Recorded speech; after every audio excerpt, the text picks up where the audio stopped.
यशोदा, यशोदा रुको। छोड़ दो मुझे, छोड़ दो मुझे। जीजी संभालो, बावली हो गई है। जीजी संभालो। देखो अब कैसे तुम्हारे अस्थियों को तोड़कर छोटे छोटे टुकड़ों में बदल दूंगा मैं।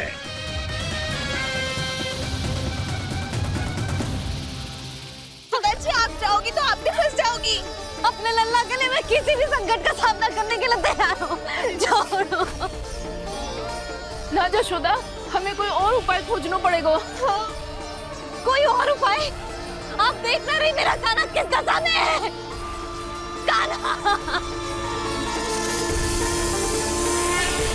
मैया के वश में नहीं है, नहीं तो ये अपने लल्ला के लिए साक्षात काल का भी सामना कर ले। ये तो केवल कालिया नाग है। हे नागराज, आप मेरे प्राण ले लो पर काना को छोड़ दो। ना नागराज, आप मेरे प्राण ले लो, मैं विरोध भी ना करूंगी। ना नागराज, आप मुझे मार दो पर मेरे काना को छोड़ दो। ना ना ना ना नागराज, मेरे प्राण ले लो, हमारे काना से क्या शत्रुता है आपकी? प्रभु के लिए जो प्रेम यशोदा मैया के हृदय में है, वही इन सभी गोपियों के हृदय में भी है।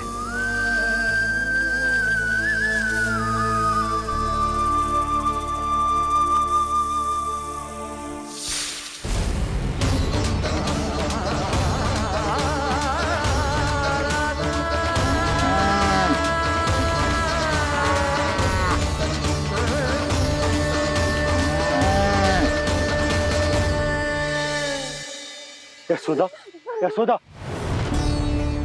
देखो इन गोपियों को, इन गैयाओं को, इन सब के मन में भी तुम्हारी भांति ही ममता भरी हुई। वो सब भी कान्हा से उतना ही प्रेम और स्नेह करती है, उतनी ही ममता से भरी हुई है जितनी कि तुम। तो तुम ही सोचो, जिसके साथ इतनी ममता और इतना स्नेह, इतना प्रेम, उसका कोई क्या कर सकता है? उस काले नाग का वृक्ष इस सब आशीर्वादों के सामने कछु न है। कछु करो जी। उसे बोलो वो मेरे प्राण ले ले, मेरे काना को छोड़ दे। यशोदा,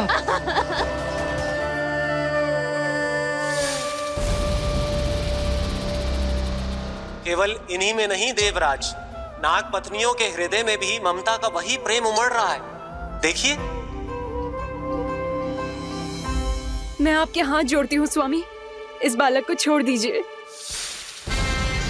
ये अवश्य ही कोई दिव्य आत्मा है स्वामी। हम आपसे विनती करते हैं स्वामी, इस नन्हे बालक को हानि मत पहुंचाइए स्वामी। मेरी पत्नियां मेरे ही शत्रु के लिए विनती कर रही हैं।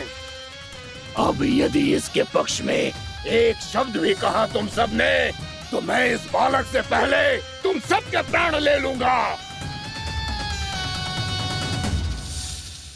हो रहा प्रसन्न नाग कालिया, विजय को निश्चित जान। रोते बिलखते व्याकुल सब, संकट में देख कान्हा के प्राण।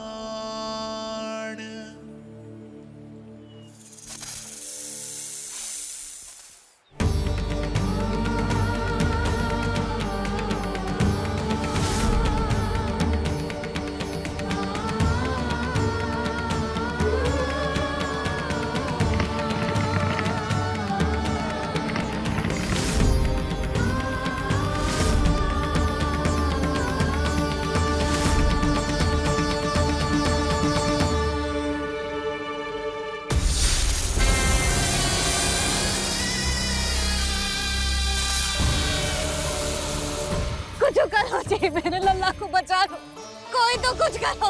जीजी संभालो यशोदा। यशोदा, यशोदा तुम शांत हो जाओ, मैं कान्हा को वापस लेकर आऊंगा।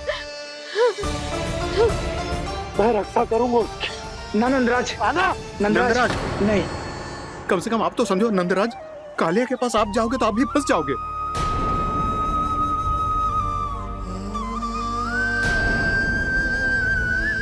बलराम, तेरा भाई इतनी भीषण संकट में है और तुझे जरा भी दुख ना हो रहा? क्या आप सब अब तक नहीं समझ पाए कि कान्हा सच में कौन है? छोटे बाबा, आप तो उसका सत्य जानते हैं ना?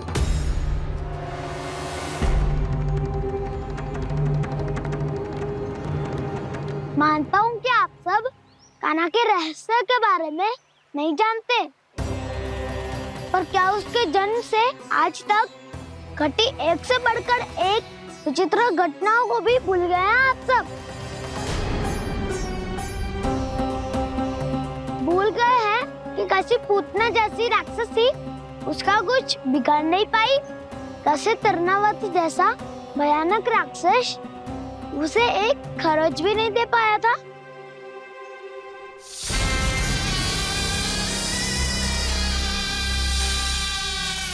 आप सबने अपनी आंखों से देखा था ना, बकासुर से कान्हा की रक्षा करने देवता स्वयं आए थे, पर सत्य तो ये है कि वो सभी देवता भी उस असुर के सामने असमर्थ हो गए थे। तब कान्हा ने बहुत ही आसानी से उस भयंकर असुर का वध किया था, एक ही बार में धराशायी कर दिया था उसे। तो आप सभी सोचिए, बार बार ऐसे असाधारण कार्य करने वाला बालक साधारण कैसे हो सकता है? अब तो आरंभ से ही सारा सत्य जानते हैं छोटे बाबा। रहस्य छुपाने में सदैव कान्हा की सहायता करते आए हैं आप, और आज आप स्वयं ही उसके सत्य को भूल रहे हैं। और तुम सब भी तो जानते हो कान्हा की शक्तियों के बारे में, तो क्या तनिक भी विश्वास न आया अपने सखा पे? बलराम, जे तू क्या कह रहा है? मैंने जो कहा उसका एक एक शब्द सत्य है छोटी माँ। यदि प्रभु की इच्छा हुई तभी कुछ ही क्षणों में सब कुछ अपनी आंखों से स्वयं अनुभव कर लेंगे आप।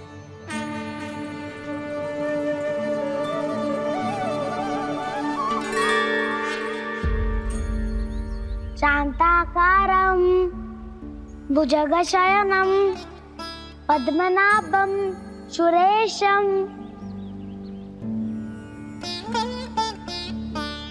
विश्वाधारं गगनसदृशं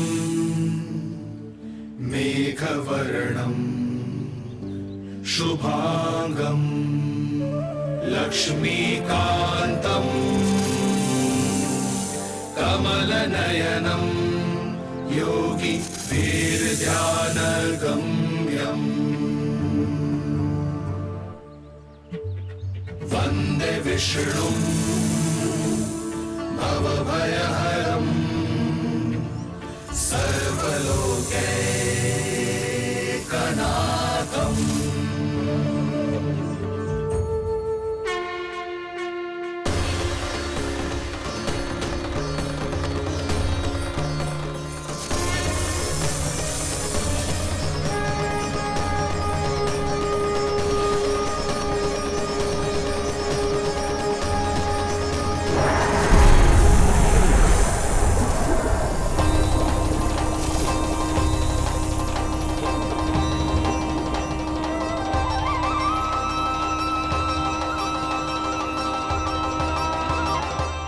तुझे क्या लगता है बालक कि तू मेरी जगत से निकल गया तो अब बच जाएगा तू?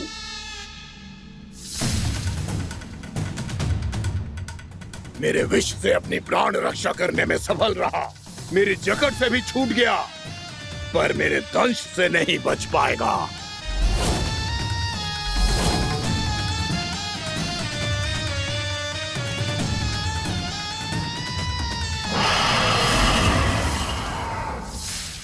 अब भय से भाग रहा है, पर मैं तुझे मृत्यु देकर रहूंगा।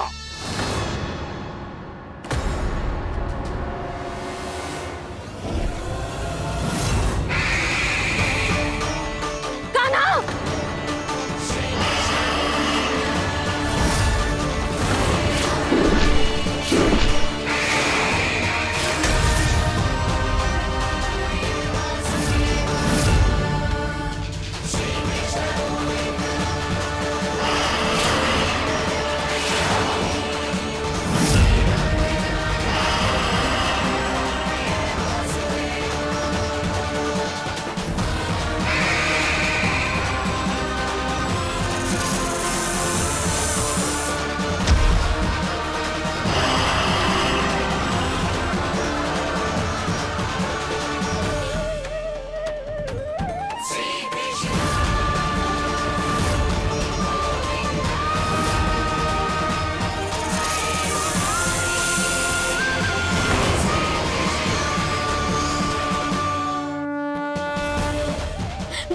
नन्हा सा कान्हा कितनी देर भाग पाएगा?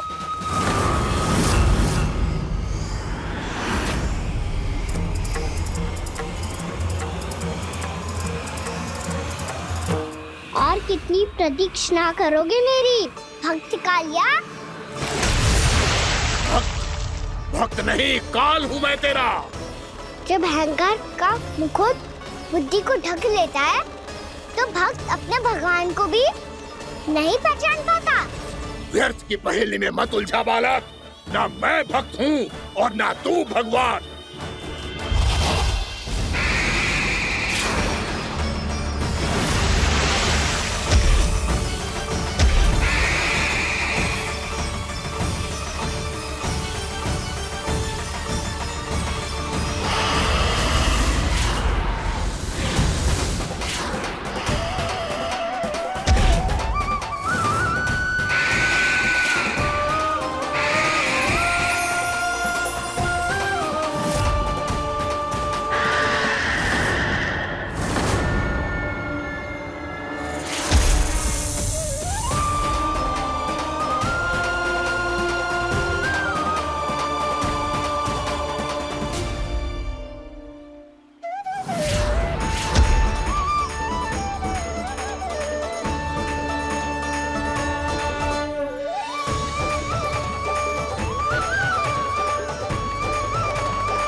देखो, आप सब जिसके लिए इतने व्याकुल हो रहे थे, उसे छूकर कालिया नाग का हलाहल जैसा विष भी चरणामृत बन गया है और यमुना जी के जल में फैल चुके विष के प्रभाव को भी नष्ट कर रहा है।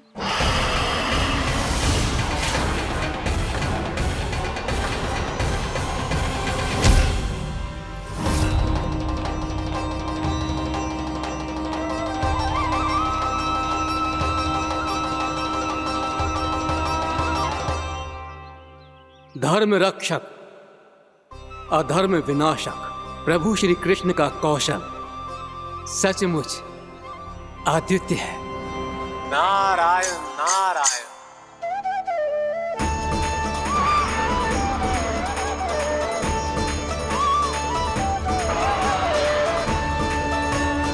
मेरा भाग तुम्हारे भीतर के अहंकार का प्रतीक है कालिया। अब तुम्हारा अहंकार, तुम्हारा अनपान मेरे पाँव के नीचे है और तुम्हारी पूंछ अर्थात तुम्हारे प्राण मेरे हाथ में। अब तुम क्या करोगे भक्त?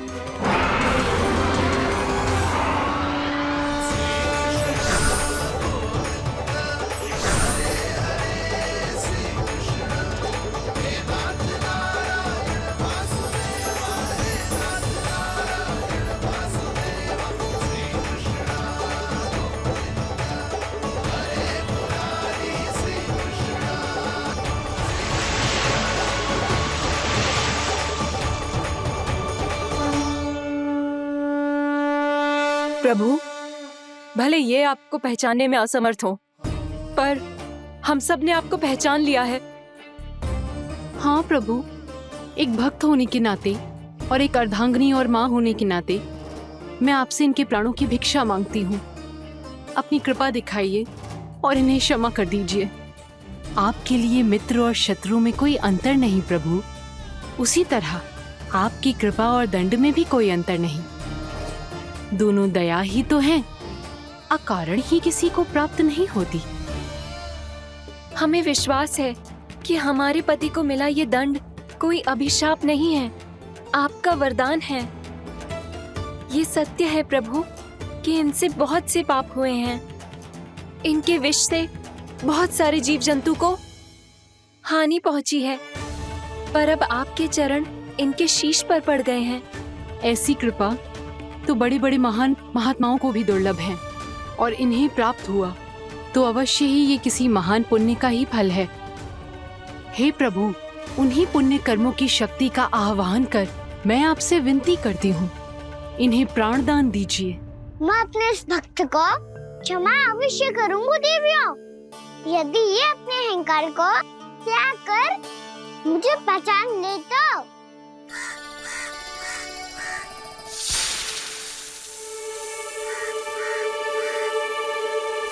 मैं तुम्हें श्राप देता हूँ, जितनी विषैली तुम्हारी जिह्वा है उतने ही विषैले सर्प बन जाओ तुम।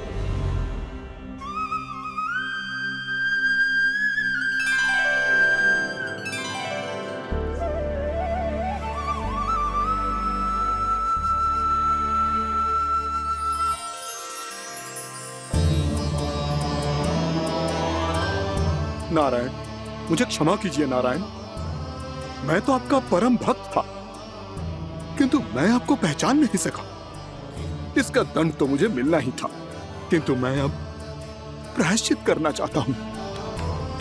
इसके लिए यदि आप मेरे प्राण भी ले लेंगे तो भी मुझे कोई दुख नहीं होगा। मैं अपना जीवन, मृत्यु और अपना अस्तित्व सब कुछ आपको समर्पित करता हूं। तुम्हें तुम्हारी क्रोध के कारण श्राप मिला, जिसे विशाल सर्प के रूप में तुम्हारा जन्म हुआ, और सर्प का तो स्वभाव है विष फैलाना, इसीलिए तुम्हें दंड नहीं दूंगा। मैं सिर्फ सभी अपराधों का पश्चाताप कर लिया, इसीलिए मैं तुम्हें क्षमा करता हूँ कालिया।